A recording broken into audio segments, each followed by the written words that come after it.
Well, hello, and welcome to part one of a two-part tutorial on electric guitar production in SpectraLayers Elements.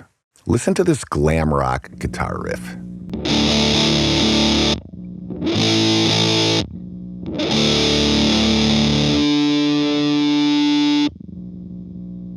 This is the sound of a Stratocaster lead position pickup single coil going into a Big Muff with all three controls set at 12 o'clock and then finally into a 1983 Vox AC30.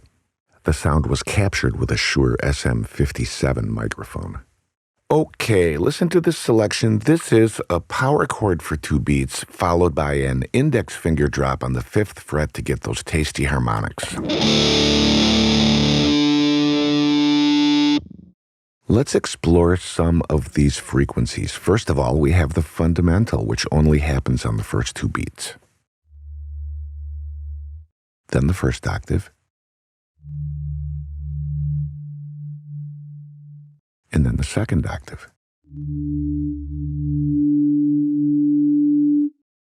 Okay, this octave is so much louder than the others. Let's attenuate it. I'm going to select it, and I can audition it using the space bar. Notice that the inside edges of the selection are feathered, and I've accomplished this up here using the time fade and frequency fade controls. Okay, let's cut to new layer. Edit, cut to new layer. Let's solo it. In the source file, you can see that the area from which we extracted our new layer is now just a black hole in the spectrum. Listen to the source file with the new layer muted.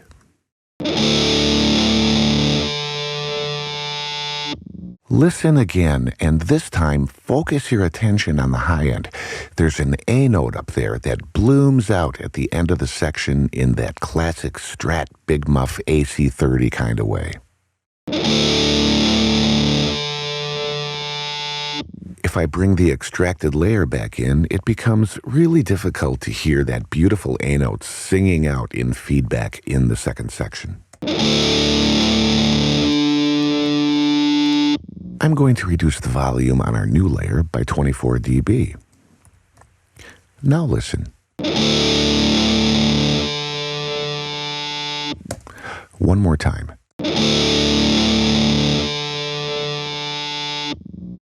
We've taken control over a strident frequency, and now you can much more clearly hear all the best parts of the audio content that we have available. In case you were wondering, this is what the high A sounds like alone. This is the note that we can now hear a lot more clearly. And notice that we didn't have to increase the amplitude in order to hear it. On the contrary, we decreased the amplitude of what was getting in the way of us hearing it. And that's really a great way to work. All right, switching gears, let's listen to the 60-cycle hum that's present in this sound. Very typical, but it's not that bad. 60 hertz is between A sharp and B, so it's definitely dissonant, but it's not causing that big of a problem. We have a far more critical issue at 180 hertz.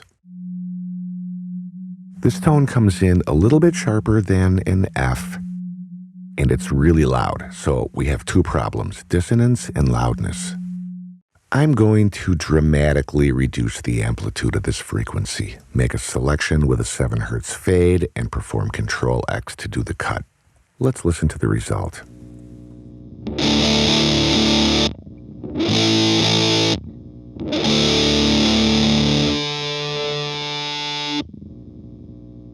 So far, so good. We have attenuated a problem frequency, and we have eliminated another problem frequency in SpectraLayers Elements. Next up, we're going to finish our work in SpectraLayers Elements and then take this glam riff over to Cubase for final processing on the project timeline. Thanks for watching part 1 of this tutorial. I will see you over in part 2, where we will do more cool stuff in SpectraLayers Elements.